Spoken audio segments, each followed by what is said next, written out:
ভূমিকা নিম্নলিখিত ছোট বইটিতে উভয় জগতে মানসিক শান্তির পথের কিছু দিক নিয়ে আলোচনা করা হয়েছে। এই আলোচনাটি পবিত্র কুরআনের দ্বিতীয় সূরা আল বাকারার 177 নম্বর আয়াতের উপর ভিত্তি করে তৈরি। পুণ্য এই নয় যে তোমরা পূর্ব বা পশ্চিম দিকে মুখ ফেরাও, বরং প্রকৃত পুণ্য হল সেই ব্যক্তির মধ্যে যারা আল্লাহ, শেষ দিবস, ফেরেশতাগণ, কিতাব এবং নবীগণের উপর ঈমান আনে এবং সম্পদের প্রতি ভালোবাসা থাকা সত্ত্বেও আত্মীয় স্বজন, এতিম, মিসকিন, মুসাফির, সাহায্য প্রার্থনাকারী এবং দাসমুক্ত করার জন্য দান করে এবং যাকাত দান করে যারা প্রতিশ্রুতি দিলে প্রতিশ্রুতি পূর্ণ করে যারা প্রতিশ্রুতি পূর্ণ করে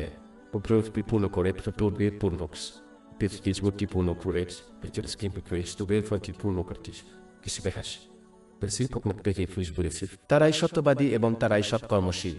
আলোচ্য শিক্ষাগুলি বাস্তবায়ন করা একজন মুসলিমকে ইতিবাচক বৈশিষ্ট্য গ্রহণে সহায়তা করবে।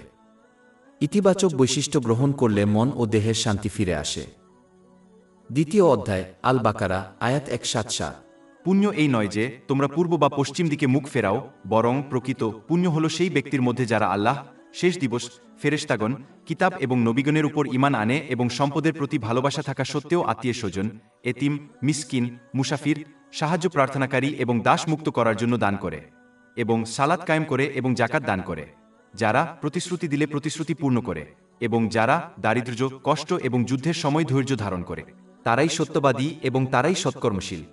মহান আল্লাহ স্পষ্ট করে বলেছেন যে একজন ব্যক্তি যখন যে কোনো পরিস্থিতিতে মুখোমুখি হন, যখন তারা তাদের সাথে যোগাযোগ করেন এবং প্রদত্ত প্রতিটি আশীর্বাদ ব্যবহার করেন, তখনই ন্যায়পরায়ণতা ও তাকওয়া প্রদর্শন করতে হবে। অতএব এটি 5 ওয়াক্ত ফরজ নামাজের সময় আল্লাহর ঘর, মহিমান্বিত কাবা ঘরের দিকে মুখ করার চেয়েও অনেক বেশি বিস্তৃত। সূরা 2 আল বাকারা, আয়াত 177। পুণ্য এই নয় যে তুমি পূর্ব বা পশ্চিম দিকে মুখ ফেরাও। যারা ইসলামকে কিছু আচার অনুষ্ঠান হিসেবে দেখে, তারা এই বাস্তবতা বুঝতে ব্যর্থ হবে এবং তাই তারা সহজেই তাদের প্রদত্ত আশীর্বাদের অপব্যবহার করবে, এমনকি যদি তারা ইসলামের নির্ধারিত কয়েকটি দৈনিক এবং সাপ্তাহিক আচার অনুষ্ঠান পালন করে। এটি একটি প্রধান কারণ যে অনেক মুসলিম প্রতিদিনের বাধ্যতামূলক আচার অনুষ্ঠান পালন করার পরেও মানসিক শান্তি লাভ করতে ব্যর্থ হয়। কারণ মানসিক শান্তি তখনই পাওয়া যেতে পারে যখন কেউ ইসলামকে একটি জীবনধারা এবং একটি সম্পূর্ণ আচরণবিধিতে পরিণত করে, যা তাদের মুখোমুখি হওয়া প্রতিটি পরিস্থিতির উপর প্রভাব ফেলে এবং তারা যে প্রতিটি আশীর্বাদ তাদের প্রদত্ত তা কিভাবে ব্যবহার করে তা প্রভাবিত করে। উল্লেখিত ধার্মিকতার প্রথম দিক হল মহান আল্লাহর উপর বিশ্বাস স্থাপন করা। সূরা 2 আল বাকারা, আয়াত 177। কিন্তু প্রকৃত ধার্মিকতা হল তার মধ্যে যে আল্লাহর উপর বিশ্বাস রাখে। আল্লাহর প্রতি প্রকৃত বিশ্বাস বলতে বোঝায় মৌখিকভাবে বিশ্বাসের ঘোষণাকে কাজে সমর্থন করা। যে ব্যক্তি আল্লাহকে তার প্রভু বলে বিশ্বাস করে, সে অবশ্যই তার দাসত্ব গ্রহণ করবে। একজন প্রকৃত বান্দা নিজের সন্তুষ্টি খোঁজে না এবং অন্যরাও তাকে খুশি করবে বলে আশা করে না। তারা অন্য সকল বিষয়ের উপর তার প্রভুর সন্তুষ্টি এবং আনুগত্যকে অগ্রাধিকার দেবে, যেমন মানুষের আনুগত্য ও অনুসরণ, নিজস্ব আকাঙ্ক্ষা, সামাজিক যোগাযোগ মাধ্যম, ফ্যাশন এবং সংস্কৃতি। একজন বান্দার একমাত্র ইচ্ছা হল তার প্রভুকে খুশি করা। উপরন্তু একজন বান্দা স্বীকার করে যে তার নিজের জীবনসহ তার যা কিছু আছে তা তার স্রষ্টা ও প্রভু মহান আল্লাহর। অতএব তারা পবিত্র কুরআন এবং মহানবী মুহাম্মদ এর হাদিসে বর্ণিত উপায়ে তাদের যা কিছু দেওয়া হয়েছে তা ব্যবহার করতে তাড়াহুড়ো করবে, যা আল্লাহকে খুশি করে। একজন প্রকৃত বান্দা বুঝতে পারবে যে যেহেতু মহান আল্লাহ তাদের স্রষ্টা ও প্রতিপালক এবং সকল কিছুর স্রষ্টা ও প্রতিপালক, তাই তার অবাধ্যতা করে তারা মনের শান্তি লাভ করতে পারে না, কারণ তিনি মানুষের আধ্যাত্মিক হৃদয়, মনের শান্তির আবাসস্থল সহ সকল কিছু নিয়ন্ত্রণ করেন। তাই তারা ইসলামী শিক্ষায় বর্ণিত যথাযথভাবে প্রদত্ত আশীর্বাদগুলি ব্যবহার করে তার আনুগত্যে কঠোর পরিশ্রম করবে, কারণ এটি উভয় জগতে মানসিক শান্তির দিকে পরিচালিত করে। সূরা 1:6 আন নাহল, আয়াত 9-7। যে কেউ সৎকর্ম করে, পুরুষ হোক বা নারী, মুমিন অবস্থায়, আমি অবশ্যই তাকে পবিত্র জীবন দান করব এবং অবশ্যই তাদেরকে তাদের সর্বোত্তম কর্মের প্রতিদান দেব যা তারা করত। একজন ব্যক্তি যত বেশি এইভাবে কাজ করবে, মহান আল্লাহর প্রতি তার বিশ্বাস তত বেশি দৃঢ় হবে। অধিকন্তু যে ব্যক্তি মহান আল্লাহর প্রতি বিশ্বাস রাখে, সে নিশ্চিত হবে যে বিচারের দিন তাকে তার কাজের জন্য জবাবদিহি করতে হবে। এটি তাকে বাস্তবে এর জন্য প্রস্তুতি নেওয়ার মাধ্যমে তাদের বিশ্বাসকে বাস্তবায়িত করতে আরও উৎসাহিত করবে, যার মধ্যে রয়েছে ইসলামী শিক্ষা অনুসারে মহান আল্লাহর সন্তুষ্টির জন্য প্রদত্ত আশীর্বাদগুলি ব্যবহার করা। সূরা 2 আল বাকারা আয়াত 177। কিন্তু প্রকৃত ধার্মিকতা হল সেই ব্যক্তির মধ্যে যে আল্লাহর উপর শেষ দিবসের উপর বিশ্বাস রাখে। অতএব যারা মৌখিকভাবে আল্লাহ মহিমান্বিত এবং বিচার দিবসের উপর বিশ্বাসের দাবি করে কিন্তু কার্যত আল্লাহ মহিমান্বিতকে আনুগত্য করতে ব্যর্থ হয়, যার ফলে বিচার দিবসের জন্য কার্যত প্রস্তুতি নিতে ব্যর্থ হয়, তাদের অবশ্যই তাদের ঈমানের পুনর্মূল্যায়ন করতে হবে, কারণ তাদের সৎকর্মের অভাব আল্লাহ মহিমান্বিত এবং শেষ দিবসের উপর তাদের বিশ্বাসের অভাবের প্রমাণ। পবিত্র কুরআন অধ্যয়ন ও তার উপর আমল করার মাধ্যমে এবং পবিত্র কুরআন এবং মহানবী মুহাম্মদ এর হাদিস দ্বারা নির্দেশিত মহাবিশ্বের মধ্যে নিদর্শনগুলি পর্যবেক্ষণ করে আল্লাহ মহিমান্বিত এবং বিচার দিবসের উপর বিশ্বাস প্রতিষ্ঠিত এবং শক্তিশালী করা যেতে পারে। উদাহরণস্বরূপ, যখন কেউ মহাবিশ্বের মধ্যে অসংখ্য ভারসাম্যপূর্ণ ব্যবস্থা পর্যবেক্ষণ করে, যেমন পৃথিবী থেকে সূর্যের নিখুঁত দূরত্ব, জলচক্র, সমুদ্রের ঘনত্ব যা জাহাজগুলিকে তাদের উপর চলাচল করতে দেয় এবং তাদের মধ্যে সমুদ্রের জীবনকে বিকশিত হতে দেয়, এবং আরও অনেক ব্যবস্থা, তখন তারা একজন স্রষ্টার হাত পর্যবেক্ষণ করবে। এত নিখুঁত ভারসাম্যপূর্ণ ব্যবস্থা এলোমেলো ঘটনার পরিণতি হতে পারে না। অধিকন্তু যদি একাধিক ঈশ্বর থাকত, তাহলে বিশৃঙ্খলার সৃষ্টি হতো, কারণ প্রতিটি ঈশ্বর মহাবিশ্বের মধ্যে ভিন্ন কিছু কামনা করতেন। এটি স্পষ্টতই সত্য নয় এবং তাই এটি এক ঈশ্বর মহান আল্লাহকে নির্দেশ করে। অধ্যায় 2 আল আম্বিয়া আয়াত 2। যদি তাদের মধ্যে অর্থাৎ আসমান ও জমিনের আল্লাহ ব্যতীত অন্য কোনো উপাস্য থাকত, তাহলে উভয়ই ধ্বংস হয়ে যেত। মহাবিশ্বের মধ্যে অসংখ্য নিদর্শন রয়েছে যা বিচার দিবসের আগমনের ইঙ্গিত দেয়। উদাহরণস্বরূপ, যখন কেউ আকাশ ও পৃথিবীর সৃষ্টির মধ্যে নিখুঁতভাবে ভারসাম্যপূর্ণ ব্যবস্থা পর্যবেক্ষণ করে, তখন সে একটি প্রধান জিনিস লক্ষ্য করবে যা ভারসাম্যহীন, তা হল মানুষের কর্ম।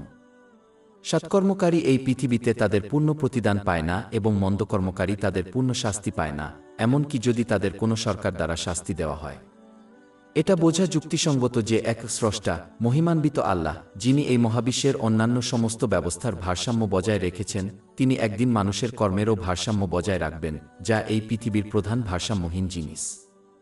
কর্মের এই ভারসাম্য বজায় রাখার জন্য মানুষের কর্মের প্রথমেই সমাপ্তি ঘটতে হবে। এটি বিচার দিবস, যখন মানুষের কর্মের বিচার এবং চিরতরে ভারসাম্য বজায় রাখা হবে। এছাড়াও মহান আল্লাহ একটি মৃত অনুর্বর ভূমিকে জীবন দেওয়ার জন্য বৃষ্টি ব্যবহার করেন এবং সৃষ্টির জন্য একটি মৃত বীজ জীবন্ত করে তোলেন। একইভাবে মহান আল্লাহ মানুষ নামক মৃত বীজকে, যাকে মাটিতে সমাহিত করা হয়, জীবিত করতে পারেন এবং করবেন, যেমন মৃত বীজ থেকে অঙ্কুরিত হয়ে জীবিত হয়ে ওঠে। ঋতু পরিবর্তন স্পষ্টভাবে পুনরুত্থানকে দেখায়। উদাহরণস্বরূপ, শীতকালে গাছের পাতা মারা যায় এবং ঝরে পড়ে এবং গাছটি প্রাণহীন দেখায়, কিন্তু অন্যান্য ঋতুতে পাতাগুলি আবার গজায় এবং গাছটি প্রাণবন্ত দেখায়। সমস্ত প্রাণীর ঘুম জাগ্রত চক্র পুনরুত্থানের আরেকটি উদাহরণ। ঘুম মৃত্যুর বোন, কারণ ঘুমন্ত ব্যক্তির ইন্দ্রিয়গুলি কেটে ফেলা হয়। মহান আল্লাহ তারপর একজন ব্যক্তির আত্মা তাদের কাছে ফিরিয়ে দেন যদি তারা বেঁচে থাকার জন্য নির্ধারিত হয় এবং ঘুমন্ত ব্যক্তিকে আবার জীবন দান করে। সূরা 3 আয় জুমার আয়াত 4-2। আল্লাহ মানুষের আত্মা তাদের মৃত্যুর সময় কবজ করেন এবং যারা মারা যায় না তাদের নিদ্রাকালে কবজ করেন। অতঃপর যাদের মৃত্যু নির্ধারণ করেছেন তাদের তিনি ধরে রাখেন এবং অন্যদেরকে একটি নির্দিষ্ট সময়ের জন্য ছেড়ে দেন। নিঃসন্দেহে এতে চিন্তাশীল সম্প্রদায়ের জন্য নিদর্শন রয়েছে। এই এবং আরও অনেক উদাহরণের উপর চিন্তা করলে মানুষের পুনরুত্থানের সম্ভাবনা এবং বিচারের দিনে এর প্রয়োজনীয়তা স্পষ্টভাবে বোঝা যায়। ঈমানের একটি গুরুত্বপূর্ণ দিক হল অদৃশ্যের উপর বিশ্বাস, যেমন জাহান্নাম, জান্নাত এবং ফেরেশতাদের অস্তিত্ব। সূরা 2 আল বাকারা আয়াত 177। কিন্তু প্রকৃত ধার্মিকতা হল সেই ব্যক্তির মধ্যে যে আল্লাহ শেষ দিবস ফেরেশতাদের উপর বিশ্বাস রাখে।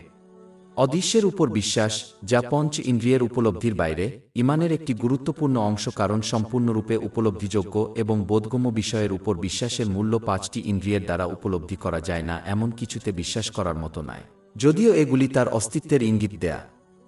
এই কারণেই মহান আল্লাহ বিচারের দিনে তার একত্ববাদের সাক্ষ্যদানকারী ব্যক্তির বিশ্বাস গ্রহণ করবেন না, যেমন তারা অদৃশ্য বিষয়গুলি প্রত্যক্ষ করেছে, যেমন নরক, জান্নাত এবং ফেরেশতারা। অতএব ইসলামের শিক্ষা অধ্যয়ন এবং তার উপর আমল করে সৃষ্টির মধ্যে অদৃশ্য বিষয়গুলির উপর তাদের বিশ্বাসকে শক্তিশালী করতে হবে। এটি নিশ্চিত করবে যে অদৃশ্য বিষয়গুলির উপর একজনের বিশ্বাস বিশ্বাসের মৌখিক ঘোষণার বাইরেও যায় এবং পরিবর্তে তাদের কর্মে প্রতিফলিত হয়, কারণ এটি তাদেরকে পবিত্র কুরআন এবং মহানবী মুহাম্মদ এর হাদিসে বর্ণিত মহান আল্লাহকে আন্তরিকভাবে মেনে চলতে উৎসাহিত করে। উদাহরণস্বরূপ, যে ব্যক্তি নিশ্চিত যে বিচারের দিনের প্রস্তুতির জন্য দুজন ফেরেশতা তাদের সাথে সর্বদা আছেন যারা তাদের প্রতিটি কথা এবং কাজ রেকর্ড করছেন, তিনি তাদের কথা এবং কাজ নিয়ন্ত্রণ করবেন, এমনকি যখন তারা একা থাকেন। সূরা আল বাকারা, আয়াত 177। কিন্তু প্রকৃত ধার্মিকতা হল সেই ব্যক্তির মধ্যে যে আল্লাহ, শেষ দিবস, ফেরেশতাগণ, কিতাব এর উপর বিশ্বাস রাখে। পবিত্র কুরআনের উপর বিশ্বাস স্থাপনের মধ্যে রয়েছে এর বিভিন্ন দিক পূরণ করা। এর মধ্যে রয়েছে সঠিকভাবে এবং নিয়মিত তেলাওয়াত করা, এটি বোঝা এবং এর শিক্ষা অনুযায়ী কাজ করা। একজন মুসলিমকে অবশ্যই প্রথম স্তরে থাকা এড়িয়ে চলতে হবে যেখানে তারা কেবল এমন ভাষায় পবিত্র কুরআন তেলাওয়াত করে যা তারা বোঝে না। পবিত্র কুরআন তেলাওয়াতের বই নয়, এটি একটি নির্দেশনার বই। এর থেকে নির্দেশনা তখনই পাওয়া যেতে পারে যখন কেউ এটি বোঝে এবং তার উপর কাজ করে। ঠিক যেমন একটি মানচিত্র কেবল তখনই মানুষকে তাদের কাঙ্ক্ষিত গন্তব্যে নিয়ে যায় যখন তারা এটি বোঝে এবং তার উপর কাজ করে, তেমনি পবিত্র কুরআন কেবল তখনই উভয় জগতেই মানসিক শান্তির দিকে নিয়ে যেতে পারে যখন তারা এটি বোঝে এবং তার উপর কাজ করে। দুঃখের বিষয় হল, পবিত্র কুরআনের বিভিন্ন দিক অন্তর্ভুক্ত করতে ব্যর্থ হওয়া একটি প্রধান কারণ যে মুসলমানরা নিয়মিত তেলাওয়াত করে তারা মানসিক শান্তি পেতে ব্যর্থ হয়, কারণ তারা এর শিক্ষা বুঝতে এবং তার উপর কাজ করতে ব্যর্থ হয়। এর উপর কাজ করার ফলে তারা নিশ্চিত হবে যে তারা প্রদত্ত আশীর্বাদগুলিকে এমনভাবে ব্যবহার করবে যা মহান আল্লাহকে সন্তুষ্ট করে, যা ফলস্বরূপ উভয় জগতেই মানসিক শান্তি এবং সাফল্যের দিকে পরিচালিত করে। কিন্তু যারা এর শিক্ষা বুঝতে এবং বাস্তবায়ন করতে ব্যর্থ হয় তারা অনিবার্যভাবে তাদের প্রদত্ত আশীর্বাদের অপব্যবহার করবে, যা উভয় জগতেই কেবল চাপ, ঝামেলা এবং অসুবিধার দিকে পরিচালিত করবে। অধ্যায় ১৭ আল ইসরা, আয়াত ৮-২। আর আমি কুরআন থেকে এমন কিছু নাইল করি যা মুমিনদের জন্য আরোগ্য ও রহমত, কিন্তু এটি জালেমদের ক্ষতি ছাড়া আর কিছুই বৃদ্ধি করে না। সূরা ২ আল বাকারা, আয়াত ১৭৭। কিন্তু প্রকৃত ধার্মিকতা হল সেই ব্যক্তির মধ্যে যে আল্লাহ, শেষ দিবস, ফেরেশতাগণ, কিতাব এবং নবীগণের উপর বিশ্বাস রাখে। পবিত্র নবীগণের প্রতি ঈমান আনার অর্থ হল তাদের জীবনধারা, আচরণ এবং শিক্ষা অনুসরণ করা, যা পবিত্র কুরআনে এবং মহানবী মুহাম্মদ এর হাদিসে আলোচিত হয়েছে। তাদের সুন্দর আচরণের সারসংক্ষেপ, পরিপূর্ণতা এবং পরিপূর্ণতা এসেছে মহানবী মুহাম্মদ এর মহৎ আচরণের মাধ্যমে। অতএব তার জীবন, শিক্ষা এবং মহৎ চরিত্র সম্পর্কে বাস্তবিকভাবে জ্ঞান অর্জন এবং তার উপর আমল করার মাধ্যমে তাদের মৌখিক ঈমানের ঘোষণাকে সমর্থন করা উচিত। সূরা ৩ আল আহজাব, আয়াত ২-১। নিশ্চয়ই তোমাদের জন্য আল্লাহর রাসূলের মধ্যে একটি উৎকৃষ্ট আদর্শ রয়েছে, যারা আল্লাহ ও শেষ দিবসের আশা রাখে এবং আল্লাহকে অধিক স্মরণ করে। এবং ৩ অধ্যায় আলে ইমরান ৩-১ আয়াত। নবী মুহাম্মদ সাল্লাল্লাহু আলাইহি ওয়াসাল্লাম বলুন, যদি তোমরা আল্লাহকে ভালোবাসতে চাও তাহলে আমার অনুসরণ করো, তাহলে আল্লাহ তোমাদের ভালোবাসবেন এবং তোমাদের পাপ ক্ষমা করবেন। ৭ আয়াত। আর রাসূল তোমাদের যা দিয়েছেন তা গ্রহণ করো, আর যা নিষেধ করেছেন তা থেকে বিরত থাকো। অতএব নবী মুহাম্মদ এর প্রতি ভালোবাসা ও শ্রদ্ধার দাবি করা, কিন্তু তার শিক্ষা ও চরিত্র অনুসারে কাজ না করা এই মৌখিক দাবির পরিপন্থী। ঠিক যেমন সকলেই বিচার দিবসে তার সুপারিশের আশা করে, তেমনি তাদের ভয় করা উচিত যে যদি তারা তার ঐতিহ্য এবং তিনি যা এনেছিলেন, অর্থাৎ পবিত্র কুরআন, তা শিখতে এবং কাজ করতে ব্যর্থ হয়, তাহলে বিচার দিবসে তিনি তাদের বিরুদ্ধে সাক্ষ্য দেবেন। সূরা ২-৫ আল ফুরকান, আয়াত ৩-০। আর রাসূল বলেছেন, হে আমার প্রতিপালক, আমার সম্প্রদায় এই কুরআনকে পরিত্যক্ত জিনিস হিসেবে গ্রহণ করেছে। যদি কেউ বিচারের দিনে তাদের বিরুদ্ধে সাক্ষ্য দেওয়ার পরিবর্তে তার সুপারিশ কামনা করে, তাহলে তাদের অবশ্যই পবিত্র কুরআন এবং তার ঐতিহ্যের শিক্ষা গ্রহণ এবং তার উপর আমল করতে হবে। এর ফলে তারা তাদের প্রদত্ত আশীর্বাদগুলিকে এমনভাবে ব্যবহার করবে যা আল্লাহকে সন্তুষ্ট করে, যা উভয় জগতেই মানসিক শান্তির দিকে পরিচালিত করে। এছাড়াও মৌখিকভাবে মহানবী হযরত মুহাম্মদ এর প্রতি ভালোবাসা ও শ্রদ্ধার দাবি করা, কিন্তু তার চরিত্র ও আচরণ অনুসরণ না করা ইসলামে কোনো মূল্য রাখে না, যেমন পূর্ববর্তী জাতিগুলিও তাদের পবিত্র নবীদের ভালোবাসার দাবি করে। কিন্তু যেহেতু তারা কার্যত তাদের শিক্ষা অনুসরণ করতে ব্যর্থ হয়েছে, তাই তারা আখিরাতে তাদের সাথে একত্রিত হবে না। অতএব যে ব্যক্তি পরকালে মহানবী হযরত মুহাম্মদ এর সাথে মিলিত হতে চায়, তাকে কার্যত তার শিক্ষা ও চরিত্র অনুসরণ করতে হবে এবং তার উপর আমল করতে হবে। এরপর আল্লাহ সর্বশক্তিমান বিভিন্ন উপায়ে উল্লেখ করেছেন যে তিনি মানুষদের কাছ থেকে তার প্রদত্ত আশীর্বাদগুলি ব্যবহার করার প্রত্যাশা করেন, যেমন সম্পদ, সময়, শক্তি এবং তাদের সামাজিক প্রভাব। মহান আল্লাহ তাআলা স্বীকার করেন যে পবিত্র কুরআন এবং মহানবী হযরত মুহাম্মদ এর হাদিসে বর্ণিত তার সন্তুষ্টির জন্য প্রদত্ত আশীর্বাদ ব্যবহার করা কঠিন, কারণ মানুষ প্রায়শই প্রদত্ত আশীর্বাদগুলি নিজের, অন্যদের, সংস্কৃতি এবং ফ্যাশনের জন্য আনন্দের উপায়ে ব্যবহার করতে আগ্রহী। 2 সূরা আল বাকারা আয়াত 177। এবং সম্পদ দান করে তার প্রতি ভালোবাসা থাকা সত্ত্বেও একজন ব্যক্তিকে প্রথমে বুঝতে হবে যে যেহেতু মহান আল্লাহ একাই বিশ্বজগৎ নিয়ন্ত্রণ করেন, যার মধ্যে রয়েছে তার আধ্যাত্মিক হৃদয়, যা মনের শান্তির আবাসস্থল, তাই তিনিই একমাত্র সিদ্ধান্ত নেন কে মনের শান্তি পাবে এবং কে পাবে না। অতএব যে ব্যক্তি তাদের প্রদত্ত আশীর্বাদ সঠিকভাবে ব্যবহার করবে সে উভয় জগতেই মানসিক শান্তি পাবে। সূরা আন-নাহল আয়াত 9-7। যে কেউ সৎকর্ম করে, পুরুষ হোক বা নারী, মুমিন অবস্থায়, আমি অবশ্যই তাকে পবিত্র জীবন দান করব এবং অবশ্যই তাদেরকে তাদের সর্বোত্তম কর্মের প্রতিদান দেব যা তারা করত। অন্যদিকে যে ব্যক্তি প্রদত্ত আশীর্বাদের অপব্যবহার করতে পছন্দ করে সে আনন্দ ও বিনোদনের মুহূর্তগুলি উপভোগ করলেও মানসিক শান্তি পাবে না, কারণ সে মহান আল্লাহর নিয়ন্ত্রণ থেকে বাঁচতে পারে না। 9 অধ্যায় আয়াত 8-2। তারা যা অর্জন করেছিল তার প্রতিদান হিসেবে তারা একটু হেসে ফেলুক এবং তারপর অনেক কাঁদুক। অধ্যায় 20 তাহা আয়াত 1-2-4, 1-2-6। আর যে আমার স্মরণ থেকে মুখ ফিরিয়ে নেবে তার জীবন হবে দুর্বিষহ অর্থাৎ কঠিন, আর আমি তাকে কিয়ামতের দিন অন্ধ অবস্থায় একত্রিত করব। সে বলবে, হে আমার প্রতিপালক, আমি যখন দৃষ্টিশক্তি সম্পন্ন ছিলাম তখন তুমি আমাকে অন্ধ অবস্থায় কেন উঠালে? আল্লাহ বলবেন, এভাবেই আমার নিদর্শন তোমার কাছে এসেছিল আর তুমি সেগুলো ভুলে গিয়েছিলে অর্থাৎ উপেক্ষা করেছিলে, আর আজ তোমাকেও এভাবেই ভুলে যাওয়া হবে। এছাড়াও এই পৃথিবীতে প্রদত্ত আশীর্বাদ এবং জান্নাতে প্রাপ্ত আশীর্বাদের মধ্যে পার্থক্য বুঝতে হবে। 7 সূরা আল আরাফ আয়াত 4-3। এবং তাদেরকে বলা হবে, এটি সেই জান্নাত যার উত্তরাধিকারী তোমরা হয়েছ তোমাদের কর্মের জন্য। এই আয়াতে যেমন ইঙ্গিত দেওয়া হয়েছে একজন মুসলিম জান্নাতের উত্তরাধিকারী হবে, অর্থাৎ তাদেরকে উপহার হিসেবে এর মালিকানা দেওয়া হবে। এই কারণেই মুসলমানরা জান্নাতে যা ইচ্ছা তাই করতে পারবে, কারণ তাদেরকে এর মালিকানা দেওয়া হবে। অথচ এই বস্তুগত জগতের আশীর্বাদ মানুষকে ঋণ হিসেবে দেওয়া হয়েছে, উপহার হিসেবে নয়। উপহার মালিকানা নির্দেশ করে, অন্যদিকে ঋণের অর্থ হল আশীর্বাদ তার প্রকৃত মালিক অর্থাৎ মহান আল্লাহর কাছে ফেরত দেওয়া। এই বস্তুগত জগতের আশীর্বাদ যা মানুষকে ঋণ হিসেবে দেওয়া হয়েছে তা ফেরত দেওয়ার একমাত্র উপায় হল ইসলামী শিক্ষায় বর্ণিত আল্লাহকে সন্তুষ্ট করার জন্য সেগুলো ব্যবহার করা। এটি আসলে প্রকৃত কৃতজ্ঞতা এবং উভয় জগতেই আশীর্বাদ ও করুণা বৃদ্ধির দিকে পরিচালিত করে। অধ্যায় 1-4 ইব্রাহিম আয়াত 7। যদি তোমরা কৃতজ্ঞ হও আমি অবশ্যই তোমাদের অনুগ্রহে বৃদ্ধি করব। মানুষকে ঋণ হিসেবে যে পার্থিব আশীর্বাদ দেওয়া হয়েছে তা স্বেচ্ছায় হোক বা জোর করে তার প্রকৃত মালিক মহান আল্লাহর কাছেই ফিরে যেতে হবে। যদি তা স্বেচ্ছায় ফেরত দেওয়া হয় তাহলে তারা প্রচুর প্রতিদান পাবে, কিন্তু যদি জোর করে ফেরত দেওয়া হয় যেমন তাদের মৃত্যুর মাধ্যমে, তাহলে এই আশীর্বাদ তাদের জন্য দুনিয়া ও আখেরাতে বোঝা হয়ে দাঁড়াবে। মুসলমানদের জন্য উপহার এবং ঋণের মধ্যে পার্থক্য বোঝা অত্যন্ত গুরুত্বপূর্ণ, যাতে তারা এই বস্তুগত জগতের আশীর্বাদগুলো সঠিকভাবে ব্যবহার করতে উৎসাহিত হয়। অতএব প্রদত্ত আশীর্বাদের অপব্যবহার করার তাগিদ থাকা সত্ত্বেও তাদের একজন জ্ঞানী রোগীর মতো আচরণ করা উচিত, যিনি তাদের ডাক্তারের পরামর্শ গ্রহণ করেন এবং তার উপর কাজ করেন, জেনে রাখেন যে এটি তাদের জন্য সর্বোত্তম, যদিও তাদের জন্য তিক্ত ওষুধ এবং কঠোর খাদ্য পরিকল্পনা নির্ধারিত থাকে।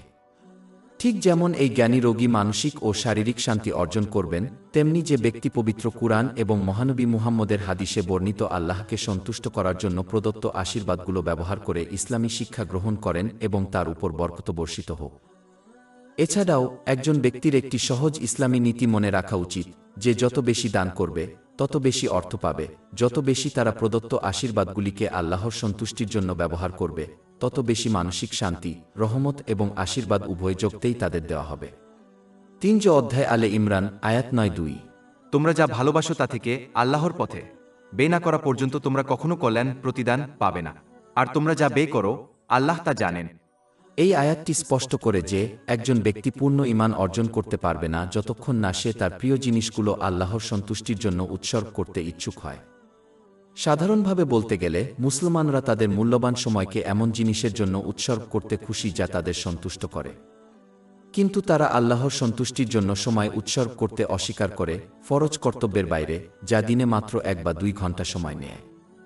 অগণিত মুসলিম বিভিন্ন আনন্দদায়ক কাজে তাদের শারীরিক শক্তি উৎসর্গ করতে খুশি, তবুও তাদের অনেকেই আল্লাহকে সন্তুষ্ট করার জন্য, যেমন স্বেচ্ছায় রোজা রাখার জন্য, তা উৎসর্গ করতে অস্বীকার করে। সাধারণত মানুষ তাদের ইচ্ছামত জিনিসের জন্য প্রচেষ্টা করতে খুশি, যেমন অতিরিক্ত সম্পদ অর্জন করা যার প্রয়োজন নেই, এমনকি যদি তাদের অতিরিক্ত কাজ থাকে এবং এখনও তাদের ঘুম ত্যাগ করে। কতজন এইভাবে আল্লাহর আনুগত্যে প্রচেষ্টা করে, ইসলামী শিক্ষায় বর্ণিত তার সন্তুষ্টির উপায়ে তাদের প্রদত্ত আশীর্বাদ ব্যবহার করে। কতজন স্বেচ্ছায় নামাজ পড়ার জন্য তাদের মূল্যবান ঘুম ত্যাগ করে। এটা আশ্চর্যজনক যে মুসলমানরা বৈধ পার্থিব এবং ধর্মীয় আশীর্বাদ কামনা করে, তবুও একটি সহজ সত্য উপেক্ষা করে। তারা যখন তাদের আশীর্বাদগুলো মহান আল্লাহর সন্তুষ্টির জন্য উৎসর্গ করবে, তখনই কেবল এই জিনিসগুলো পাবে। তারা কিভাবে ন্যূনতম জিনিসগুলো তার কাছে উৎসর্গ করতে পারে এবং তবুও তাদের সমস্ত স্বপ্ন পূরণের আশা করতে পারে? এই মনোভাব অবিশ্বাস্যরকম অদ্ভুত। সূরা আল জাসিয়াহ, আয়াত ১-৫। যে কেউ সৎকর্ম করে তা তার নিজের জন্যই করে, আর যে কেউ মন্দ কাজ করে তা তার অর্থাৎ আত্মার বিরুদ্ধেই, তারপর তোমাদের প্রতিপালকের কাছেই তোমাদের ফিরিয়ে আনা হবে। সূরা ২ আল বাকারা, আয়াত ১৭৭। এবং সম্পদের প্রতি ভালোবাসা থাকা সত্ত্বেও আত্মীয়স্বজনদের দান করে। পবিত্র কুরআনে সর্বব্যাপী উপদেশ দান করেছেন। এক্ষেত্রে মহান আল্লাহ প্রায়শই পবিত্র কুরআনে আত্মীয় স্বজনের সাথে সদয় আচরণ করার জন্য তাগিদ দিয়েছেন, কারণ কেবলমাত্র এই উপদেশের উপর আমল করলেই সমাজে সমৃদ্ধি, শান্তি এবং ন্যায়বিচার নিশ্চিত হবে। যদি প্রতিটি ব্যক্তি তাদের আত্মীয় স্বজনের সাথে সদয় আচরণ করে, তাহলে বাইরের কোনো উৎস থেকে অন্য কোনো সাহায্যের প্রয়োজন হবে না। এটি নিশ্চিত করবে যে প্রতিটি পরিবারের প্রতিটি সদস্যের সাথে সদয় আচরণ করা হবে, যার ফলস্বরূপ সমগ্র সমাজের উপর ইতিবাচক প্রভাব পড়বে। ইসলামে প্রশংসনীয় যে কোনো কাজে আত্মীয় স্বজনদের সাহায্য করা উচিত এবং নিন্দনীয় যে কোনো বিষয়ে তাদের সতর্ক করা উচিত। ৫ম অধ্যায় আল মাইদা, আয়াত ২। এবং সৎকর্ম ও তাকওয়ার কাজে সহযোগিতা করো, কিন্তু পাপ ও সীমালঙ্ঘনের কাজে সহযোগিতা করো না। দুঃখের বিষয় হল, আজকাল অনেক মুসলিম এই উপদেশ উপেক্ষা করে এবং তাদের সাথে তাদের সম্পর্ক অনুসারে অন্যদের সাহায্য করে। তারা যে জিনিসে তাদের সাহায্য করছে তা ভালো হোক বা খারাপ, তা নির্বিশেষে। একজন মুসলিমের উচিত নিম্নলিখিত আয়াতে উপদেশিত ক্রম মেনে চলা এবং কেবলমাত্র তাদের আত্মীয়দের এমন কিছুতে সাহায্য করা যা সরাসরি আল্লাহর আন্তরিক আনুগত্যের সাথে সম্পর্কিত। সূরা ২ আল বাকারা, আয়াত ৩। আল্লাহ ছাড়া অন্য কারোর ইবাদত করো না, এবং পিতামাতা এবং আত্মীয়দের সাথে সদ্ব্যবহার করো। আত্মীয় স্বজনদের তাদের সামর্থ্য অনুযায়ী সাহায্য করতে হবে, যার মধ্যে রয়েছে মানসিক, শারীরিক এবং আর্থিক সহায়তা। এটি তখনই সবচেয়ে ভালোভাবে অর্জন করা যায় যখন কেউ অন্যদের সাথে সেই আচরণ করে যেভাবে সে অন্যদের সাথে আচরণ করতে চায়। মানুষের দ্বারা নির্ধারিত ভালো আত্মীয়ের মান এবং সংজ্ঞা সম্পর্কে খুব বেশি মনোযোগ দেওয়া উচিত নয়, কারণ তাদের মান এবং সংজ্ঞা প্রায়শই ইসলাম কর্তৃক নির্ধারিত সংজ্ঞা এবং মানদণ্ডের বিপরীত। পরিবর্তে আল্লাহর সন্তুষ্টির জন্য ইসলামের শিক্ষা অনুসারে আত্মীয় স্বজনের অধিকার পূরণ করতে হবে, তা নির্বিশেষে আত্মীয় স্বজনরা তাদের ভালো আত্মীয় বলে মনে করুক বা না করুক। পরিশেষে একজন মুসলিমের কখনো পার্থিব কারণে তাদের আত্মীয় স্বজনের সাথে সম্পর্ক ছিন্ন করা উচিত নয়, যেমনটি সহিহ বুখারীর ৫৯৮৪ নম্বর হাদিসে হুঁশিয়ার করে বলেছেন যে ব্যক্তি পার্থিব কারণে তাদের আত্মীয় স্বজনের সাথে সম্পর্ক ছিন্ন করে সে জান্নাতে প্রবেশ করবে না। তাছাড়া যদিও একজন মুসলিম ধর্মীয় কারণে তার আত্মীয়ের সাথে সম্পর্ক ছিন্ন করতে পারে, তবুও তার আত্মীয়কে ভালো কাজে সাহায্য করে এবং খারাপ কাজে সতর্ক করে তাদের সাথে সম্পর্ক বজায় রাখাই উত্তম, কারণ এটি তার আত্মীয়কে তাদের ভুল পথে চালিত হওয়ার জন্য আন্তরিকভাবে অনুতপ্ত হতে উৎসাহিত করতে পারে। সূরা ২ আল বাকারা, আয়াত ১৭৭।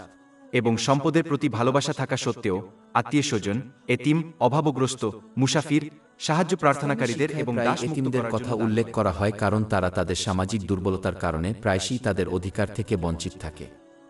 অতএব একজন মুসলিমের উচিত নিশ্চিত করা যে তারা সমাজে সামাজিকভাবে দুর্বল বলে বিবেচিত ব্যক্তিদের, যেমন এতিম এবং বিধবাদের, তাদের সামর্থ্য অনুযায়ী সাহায্য করবে।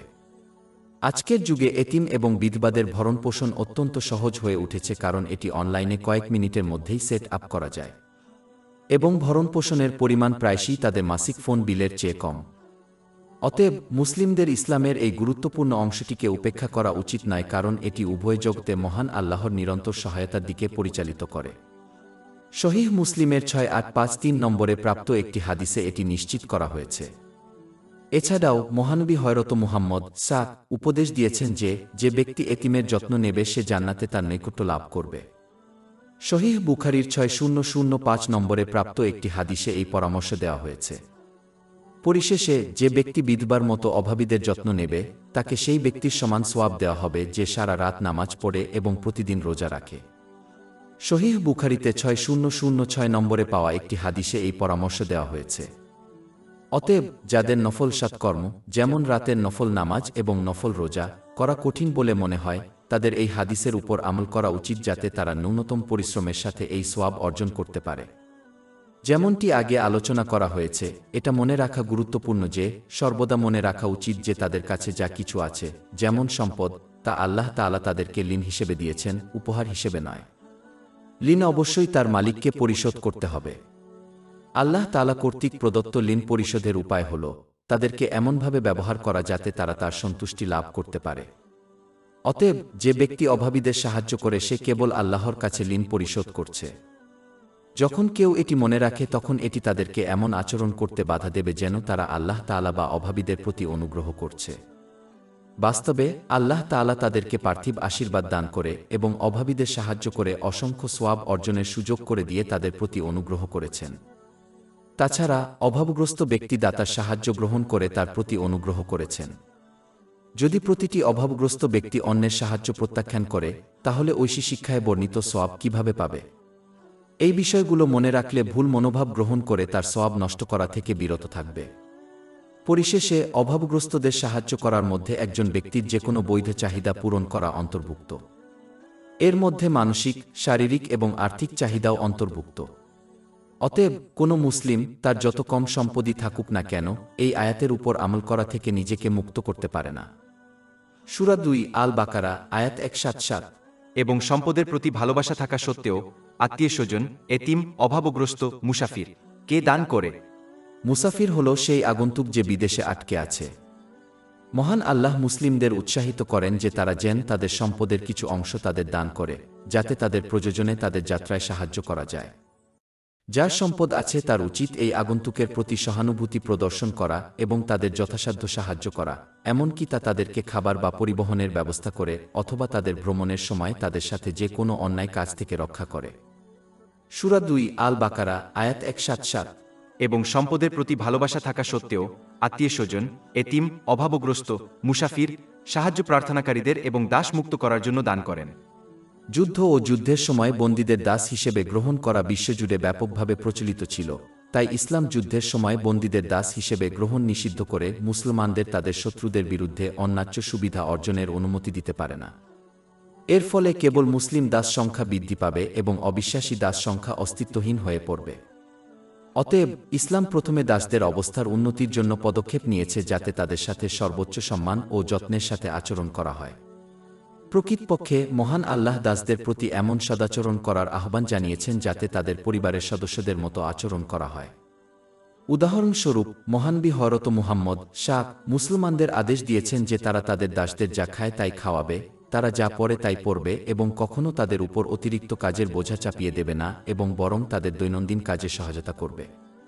সহিহ মুসলিমের 4313 নম্বর হাদিসে এটি আলোচনা করা হয়েছে। এছাড়াও ইসলাম দাস মুক্ত করার কাজকে অত্যন্ত সৎকর্ম হিসেবে গণ্য করে দাসত্ব সম্পূর্ণরূপে নির্মূল করার পদক্ষেপও নিয়েছে।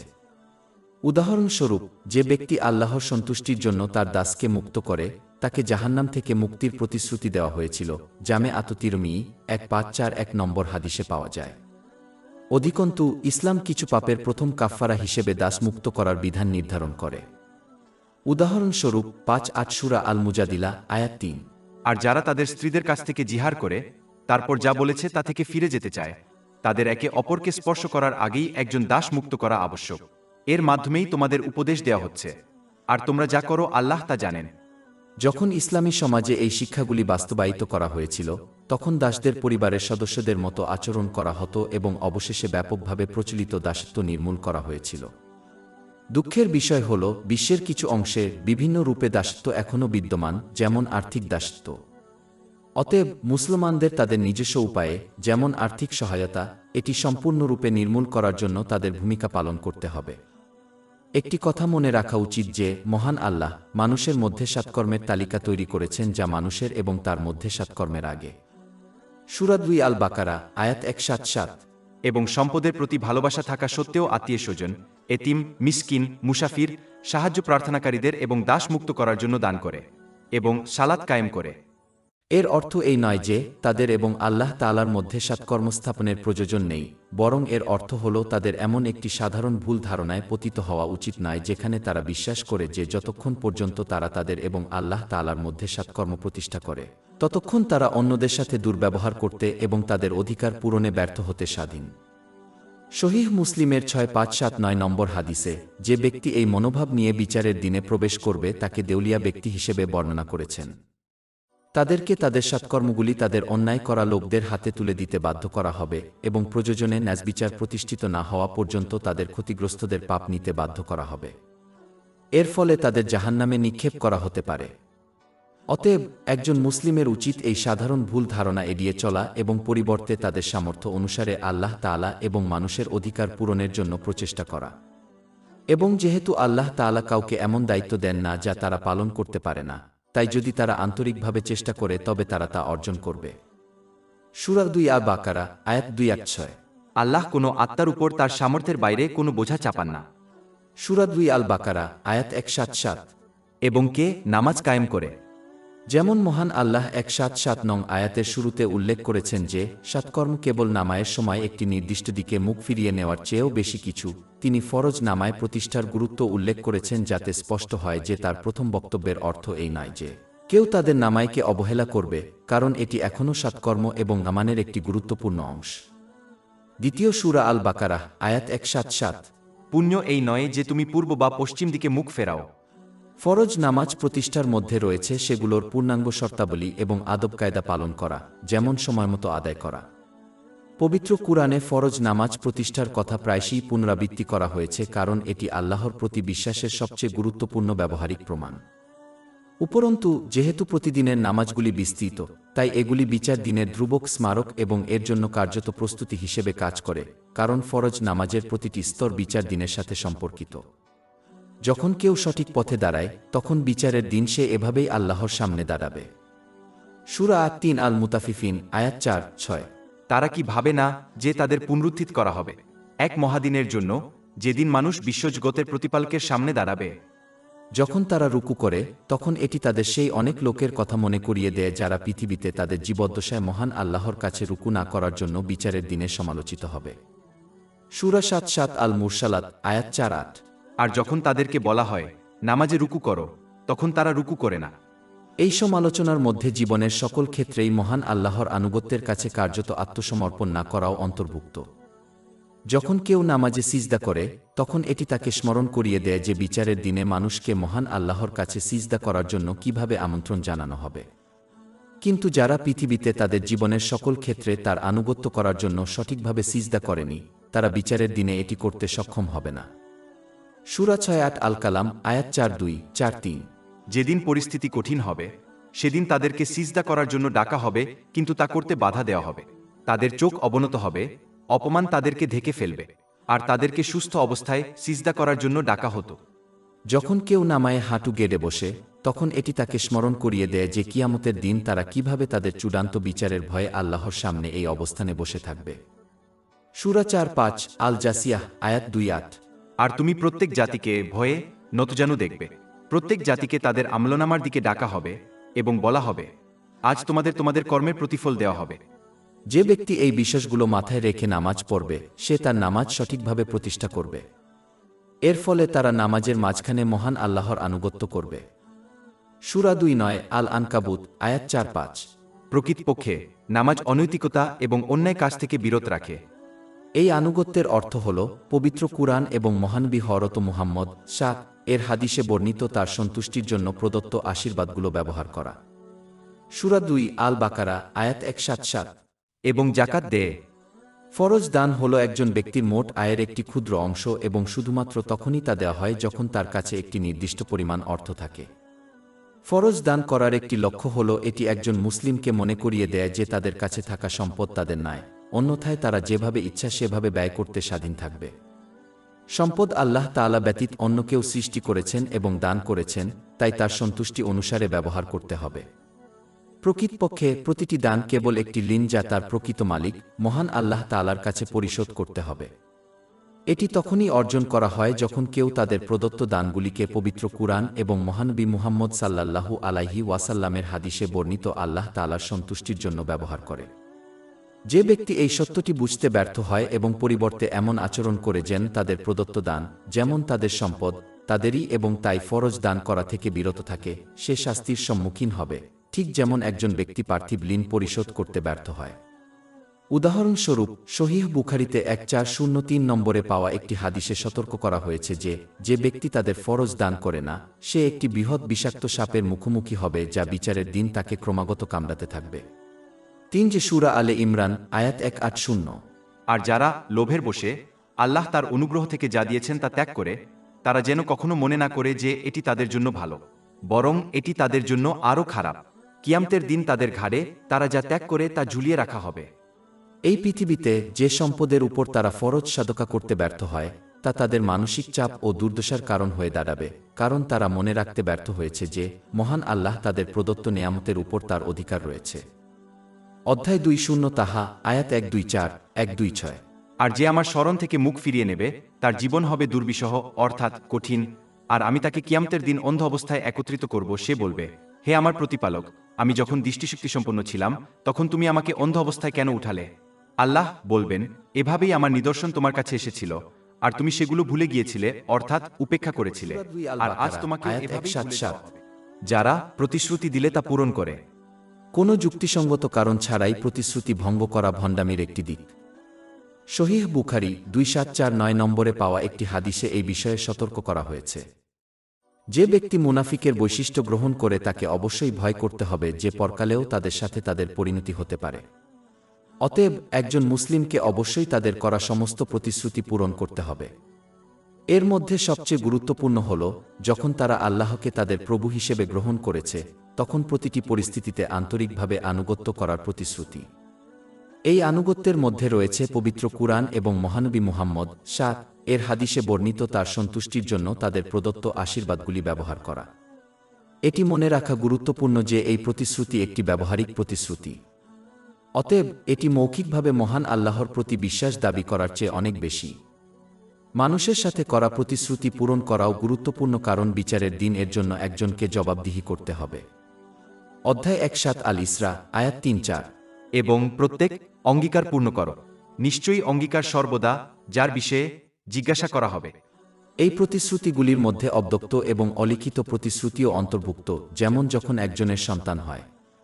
সন্তান জন্মগ্রহণ করলে পিতামাতা স্বয়ংক্রিয়ভাবে ইসলামের শিক্ষা অনুসারে সন্তানের অধিকার পূরণের প্রতিশ্রুতিতে আবদ্ধ হন। এই প্রতিশ্রুতিগুলির মধ্যে ব্যবসায়িক লেনদেন এবং আর্থিক লেনদেনের মতো পার্থিব প্রতিশ্রুতিও অন্তর্ভুক্ত। একজন মুসলিমের উচিত তাদের পার্থিব বিষয়গুলিকে তাদের ধর্মীয় বিষয়গুলি থেকে আলাদা করার চেষ্টা করা উচিত নয়, যদিও বিশ্বাস করা উচিত যে তাদের জীবনের পার্থিব দিকগুলি আল্লাহর কাছে কোনো আগ্রহের বিষয় নয়। এটি একটি বোকামিপূর্ণ মনোভাব, কারণ ইসলাম একটি সম্পূর্ণ জীবন ব্যবস্থা এবং আচরণবিধি যা একজন ব্যক্তির প্রতিটি নিঃশ্বাস এবং তার জড়িত প্রতিটি পরিস্থিতিকে প্রভাবিত করে, তা সে পার্থিব হোক বা ধর্মীয় হোক। অতএব যে কোনো দায়িত্ব গ্রহণের আগে গভীরভাবে চিন্তা করা উচিত, কারণ এই পৃথিবীর সমস্ত দায়িত্ব এক ধরনের প্রতিশ্রুতি দ্বারা আবদ্ধ যা বিচারের দিনে জিজ্ঞাসাবাদ করা হবে। এখন পর্যন্ত 177 আয়াতে কৃতজ্ঞতার বিভিন্ন দিক তালিকাভুক্ত করা হয়েছে, যেখানে ইসলামী শিক্ষায় বর্ণিতভাবে আল্লাহকে সন্তুষ্ট করার জন্য প্রদত্ত আশীর্বাদগুলি ব্যবহার করার জন্য উৎসাহিত করা হয়েছে। দ্বিতীয় অধ্যায় আল বাকারা আয়াত 177। এবং সম্পদের প্রতি ভালোবাসা থাকা সত্ত্বেও আত্মীয় স্বজন, এতিম, মিসকিন, মুসাফির, সাহায্য প্রার্থনাকারীদের এবং দাস মুক্ত করার জন্য দান করেন, এবং সালাত কায়েম করেন এবং জাকাত দেন, যারা প্রতিশ্রুতি দিলে তা পূর্ণ করেন। এরপর আল্লাহ তাআলা অন্য অর্ধেকের কথা উল্লেখ করেছেন যা কৃতজ্ঞতা, অর্থ, ধৈর্যের সাথে জড়িত। সূরা 2 আল বাকারা আয়াত 177। এবং যারা দারিদ্র্য, কষ্ট এবং যুদ্ধের সময় ধৈর্য ধারণ করে। দারিদ্র্যের মধ্যে ধৈর্য ধরার অর্থ হল নিজের সীমিত ঋণ সম্পর্কে অভিযোগ করা এড়িয়ে চলা এবং যাদেরকে বেশি ঋণ দেওয়া হয়েছে তাদের প্রতি ঈর্ষান্বিত হওয়া এড়িয়ে চলা। মনে রাখতে হবে যে মহান আল্লাহ প্রত্যেক ব্যক্তিকে তার জন্য যা সর্বোত্তম তাই দান করেন, এমনকি যদি তা তাদের কাছে স্পষ্ট নাও হয়। 4-2 সূরা আশ-শূরা আয়াত 2-7। আর যদি আল্লাহ তার বান্দাদের জন্য অতিরিক্ত রিজিক বর্ধিত করতেন তাহলে তারা পৃথিবীতে অত্যাচার করত, কিন্তু তিনি যতটা ইচ্ছা ততটা নাইল করেন। নিশ্চয়ই তিনি তার বান্দাদের সম্পর্কে অবগত এবং দ্রষ্টা। অতএব তাদের যে কোনো রিজিকই দেওয়া হোক না কেন তা গ্রহণ করতে হবে এই বিশ্বাসে যে যতদিন তারা জীবিত থাকবে ততদিন তাদের এই পৃথিবীতে বেঁচে থাকার জন্য ন্যূনতম রিজিক নিশ্চিত করা হবে। প্রকৃতপক্ষে আকাশমণ্ডলী ও পৃথিবী সৃষ্টির 50,000 বছরেরও বেশি আগে মানবজাতির রিজিক বরাদ্দ করা হয়েছিল এবং তাই কেউ তা বৃদ্ধি বা হ্রাস করতে পারে না। সহিহ মুসলিমের 6748 নম্বর হাদিসে এই পরামর্শ দেওয়া হয়েছে। 11 নম্বর সূরা হুদ আয়াত 6। আর পৃথিবীতে এমন কোনো প্রাণী নেই যার রিজিক আল্লাহর উপর ন্যস্ত নয়, এবং তিনি জানেন তার আবাসস্থল এবং সংরক্ষণের স্থান সবকিছুই একটি স্পষ্ট কিতাবে লিপিবদ্ধ আছে। অতএব একজনকে অবশ্যই তাদের ভূমিকা পালন করতে হবে, কারণ তিনি জানেন যে এটি ইতিমধ্যেই তাদের জন্য বরাদ্দ এবং গ্যারান্টিযুক্ত, এমনকি যদি এটি বোঝা কঠিন হয়। এছাড়াও একজন মুসলিমকে বুঝতে হবে যে মনের শান্তি, যা সম্ভবত সবচেয়ে বড় পার্থিব আশীর্বাদ, অনেক পার্থিব জিনিসপত্র ধারণ করে পাওয়া যায় না। এটি সরাসরি আল্লাহ, মহিমান্বিত পবিত্র কুরআন এবং মহানবী মুহাম্মদ শাহ এর হাদিসে বর্ণিত উপায়ে প্রদত্ত সমস্ত আশীর্বাদ ব্যবহারের সাথে সম্পর্কিত। অতএব যে কেউ যত পার্থিব জিনিসপত্রই থাকুক না কেন মানসিক শান্তি পেতে পারে। সূরা ১৬ নাহল আয়াত ৯-৭। যে কেউ সৎকর্ম করে, পুরুষ হোক বা নারী, মুমিন অবস্থায়, আমি অবশ্যই তাকে পবিত্র জীবন দান করব এবং অবশ্যই তাদেরকে তাদের সর্বোত্তম কর্মের প্রতিদান দেব যা তারা করত। অধিকন্তু অনেক পার্থিব জিনিসপত্র থাকা সাধারণত একজনকে কেবল সেগুলির অপব্যবহার করতে বাধ্য করে, যার ফলে উভয় জগতেই অসুবিধা, ঝামেলা এবং চাপের সৃষ্টি হয়, এমনকি যদি তারা মজা এবং বিনোদনের মুহূর্তগুলি উপভোগ করে। অধ্যায় ৯ তওবা আয়াত ৮-২। তারা যা অর্জন করেছিল তার প্রতিদান হিসেবে তারা একটু হেসে ফেলুক এবং তারপর অনেক কাঁদুক।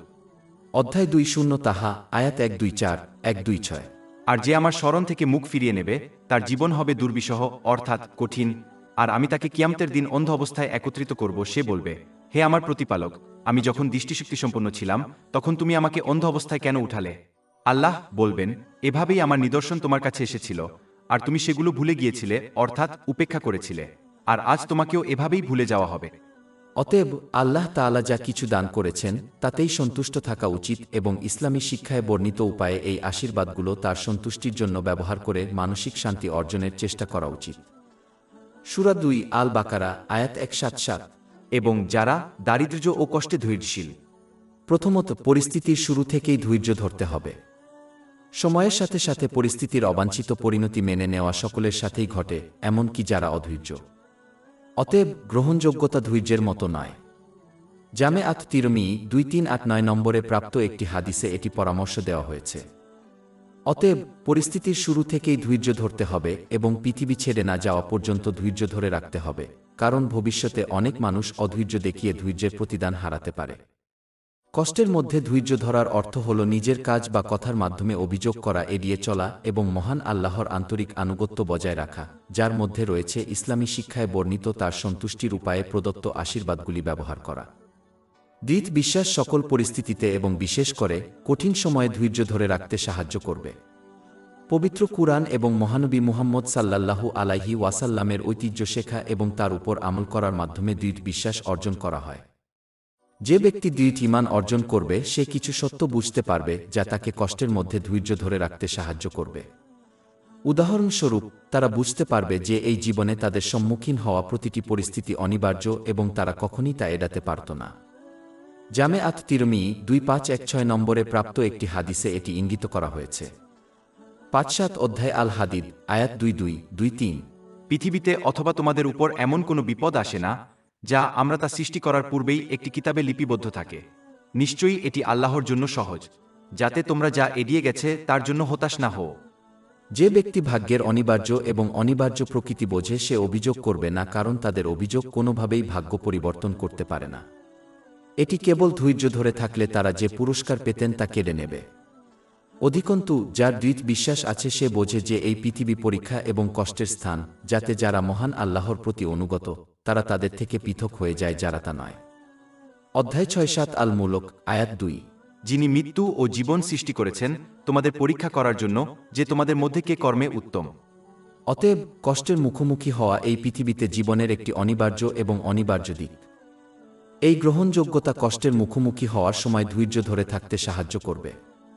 অধিকন্তু যার দৃঢ় বিশ্বাস আছে সে সর্বদা মনে রাখবে যে কষ্ট যতই কঠিন হোক না কেন নিঃসন্দেহে তার ধৈর্যের সাথে তা মোকাবেলা করার শক্তি আছে, কারণ মহান আল্লাহ কখনো কোনো আত্মাকে তার ক্ষমতার বাইরে বোঝা দেন না। সূরা ২ আল বাকারা আয়াত ২-৬। আল্লাহ কোনো আত্মার উপর তার সামর্থ্যের বাইরে কোনো বোঝা চাপান না।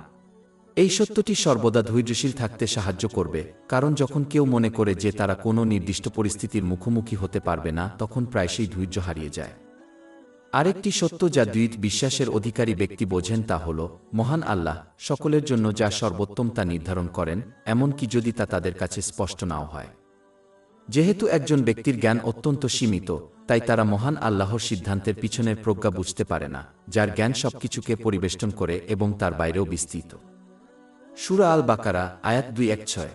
কিন্তু হয়তো তোমরা কোনো জিনিসকে অপছন্দ করো অথচ তা তোমাদের জন্য কল্যাণকর, আর হয়তো তোমরা কোনো জিনিসকে ভালোবাসো অথচ তা তোমাদের জন্য অকল্যাণকর, আর আল্লাহ জানেন, তোমরা জান না। এই আয়াতটি কতটা সত্য তা বোঝার জন্য কেবল তাদের জীবনের উপর চিন্তা করা প্রয়োজন। প্রতিটি ব্যক্তির জীবনে এমন অনেক উদাহরণ রয়েছে যখন তারা বিশ্বাস করেছিল যে কিছু ভালো, কেবল এটি তাদের জন্য চাপের কারণ হয়ে দাঁড়িয়েছিল, এবং যখন তারা বিশ্বাস করেছিল যে কিছু খারাপ, কেবল এটি তাদের জন্য কল্যাণের কারণ হয়ে দাঁড়িয়েছিল। এই সত্যটি বোঝা একজনকে কষ্টের মুখোমুখি হওয়ার সময় ধৈর্য ধরতেও সাহায্য করবে। এই সমস্ত এবং আরও অনেক সত্য এমন ব্যক্তির হৃদয়ে উন্মোচিত হয় যারা ইসলামী জ্ঞান শেখে এবং তার উপর আমল করে এবং ঈমানের দৃঢ়তা অর্জন করে। এর ফলে তারা প্রতিটি পরিস্থিতিতে, বিশেষ করে কঠিন পরিস্থিতিতে, ধৈর্যশীল এবং মহান আল্লাহর প্রতি আনুগত্যশীল থাকে তা নিশ্চিত করে। সূরা 2 আল বাকারা, আয়াত 177। এবং যারা দারিদ্র্য, কষ্ট এবং যুদ্ধের সময় ধৈর্য ধারণ করে। বিশেষ করে বলতে গেলে পবিত্র কুরআনে সাহাবীদের, আল্লাহ তাদের প্রতি সন্তুষ্ট থাকুন, বারবার সতর্ক করা হয়েছে যেন তারা অমুসলিমদের বিরুদ্ধে যুদ্ধের জন্য প্রস্তুত হন, কারণ তাদের শত্রুরা তাদের নিরলসভাবে তাড়া করবে যতক্ষণ না তারা মদিনায় হিজরত করার পরেও ইসলাম ধ্বংস হয়ে যায়। সূরা আন-নিসা, আয়াত 8-9। তারা চায় যে তারা যেমন কুফরি করেছে তোমরাও তেমনি কুফরি করো, যাতে তোমরাও সমান হও। সূরা 2 আল বাকারা, আয়াত 177। এবং যারা দারিদ্র্য, কষ্ট এবং যুদ্ধের সময় ধৈর্য ধারণ করে। সাধারণভাবে বলতে গেলে যুদ্ধের অর্থ হল মহান আল্লাহ তাআলার আন্তরিক আনুগত্যের জন্য প্রচেষ্টা করা, যার অর্থ হল তাকে প্রদত্ত আশীর্বাদগুলো এমনভাবে ব্যবহার করা যা তার প্রতি সন্তুষ্টিজনক, যেমনটি ইসলামী শিক্ষায় বর্ণিত হয়েছে। যদিও একজন মুসলিম তাদের প্রদত্ত আশীর্বাদগুলোর অপব্যবহার করার জন্য অবিরাম প্রলুব্ধ হবে। এই প্রলোভন আসে সোশ্যাল মিডিয়া, সংস্কৃতি, ফ্যাশন, তাদের আকাঙ্ক্ষা এবং অন্যান্য ব্যক্তিদের কাছ থেকে, যার মধ্যে তার আত্মীয়-স্বজনও রয়েছে। এই সমস্ত প্রলোভনের বিরুদ্ধে লড়াই করার জন্য এবং মহান আল্লাহর আনুগত্যে দৃঢ় থাকার জন্য ধৈর্যের প্রয়োজন। এই ধরনের ধৈর্য 177 আয়াতে উল্লেখিত অন্যান্য ধরনের ধৈর্যের চেয়ে সম্ভবত কঠিন, কারণ এটি ক্রমাগত এবং নিরলস। একজন মুসলিম যেদিকেই মুখ ফিরিয়ে নেয় না কেন, তাদের প্রদত্ত আশীর্বাদগুলোর অপব্যবহার করার জন্য তাদের আমন্ত্রণ জানানো হবে। প্রকৃতপক্ষে এই দিন এবং যুগে সোশ্যাল মিডিয়া অবাধে উপলব্ধ এবং অ্যাক্সেসযোগ্য হওয়ায় এই ধরনের প্রলোভনের মুখোমুখি হওয়ার জন্য কাউকে তাদের শোবার ঘর থেকে বের হওয়ারও প্রয়োজন হয় না। এই সমস্ত শক্তিকে অতিক্রম করা এবং মহান আল্লাহর আনুগত্যে ধৈর্য ধরে থাকা, যখন কেউ দৃঢ় ঈমান অর্জন করে তখনই সম্ভব।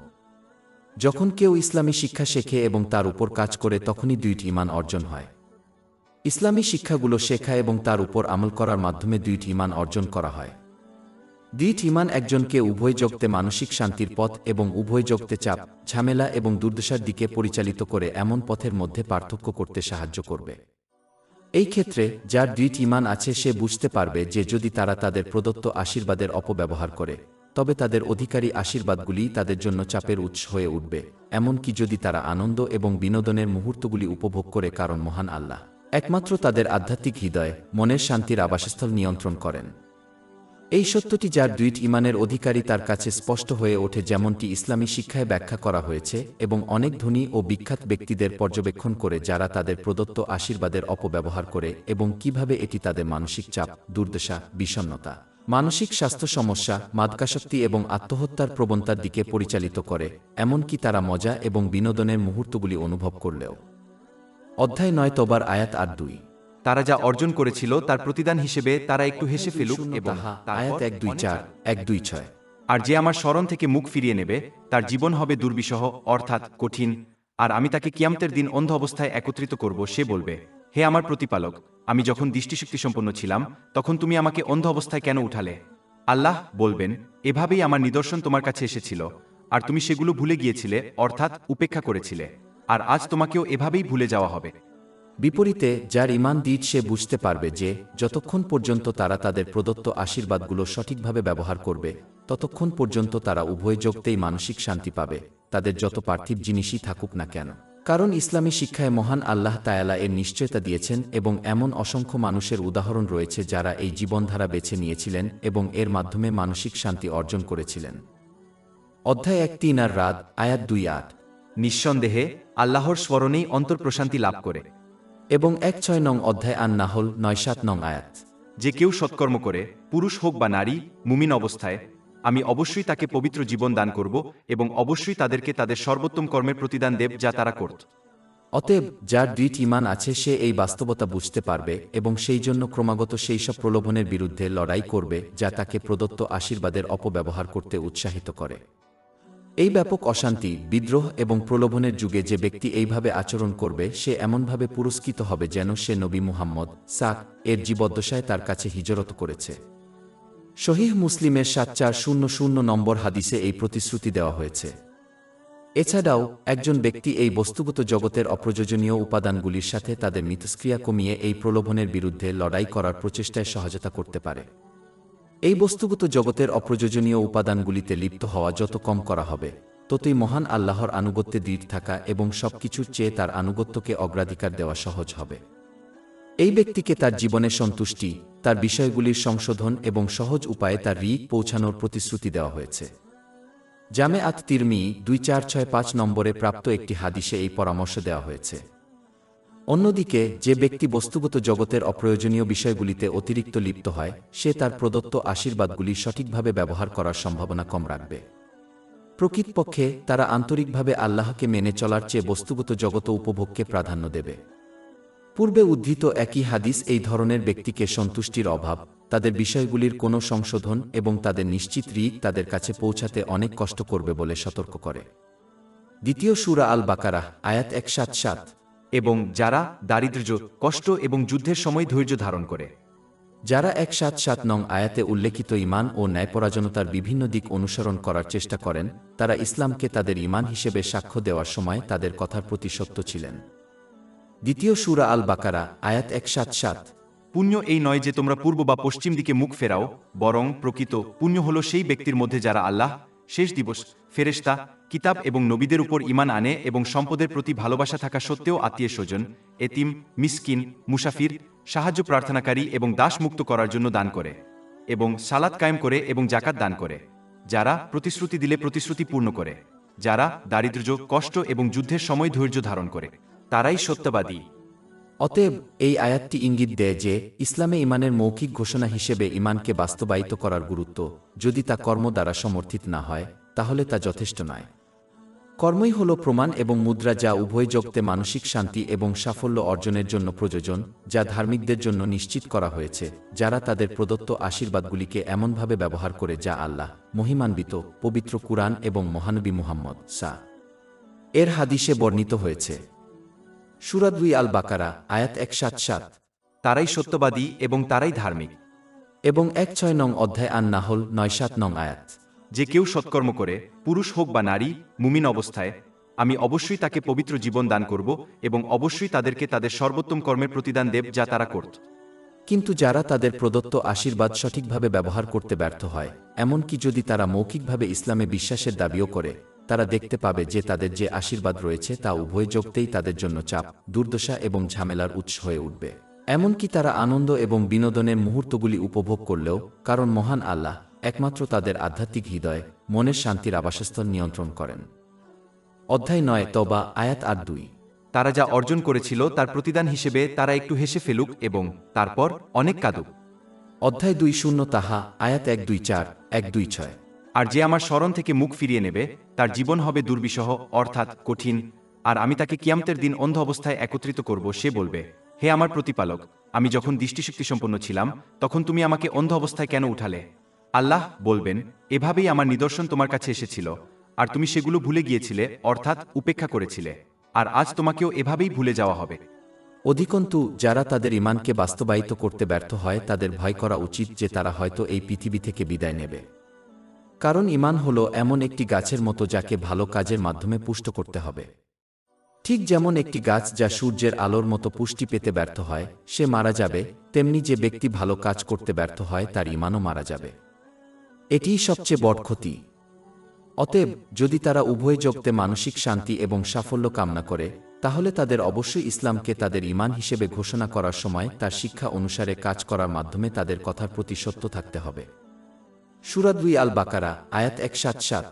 পুণ্য এই নয় যে তোমরা পূর্ব বা পশ্চিম দিকে মুখ ফেরাও, বরং প্রকৃত পুণ্য হল সেই ব্যক্তির মধ্যে যারা আল্লাহ, শেষ দিবস, ফেরেশতাগণ, কিতাব এবং নবীগণের উপর ঈমান আনে এবং সম্পদের প্রতি ভালোবাসা থাকা সত্ত্বেও আত্মীয় স্বজন, এতিম, মিসকিন, মুসাফির, সাহায্য প্রার্থনাকারী এবং দাস মুক্ত করার জন্য দান করে, এবং সালাত কায়েম করে এবং জাকাত দান করে, যারা প্রতিশ্রুতি দিলে প্রতিশ্রুতি পূর্ণ করে, এবং যারা দারিদ্র্য, কষ্ট এবং যুদ্ধের সময় ধৈর্য ধারণ করে, তারাই সত্যবাদী এবং তারাই সৎকর্মশীল। আমাদের ওয়েবসাইট শেখফদ.com-এ 500টিরও বেশি বিনামূল্যের ebook, audio book, infographics, podcast এবং ব্লগ পাওয়া যাচ্ছে।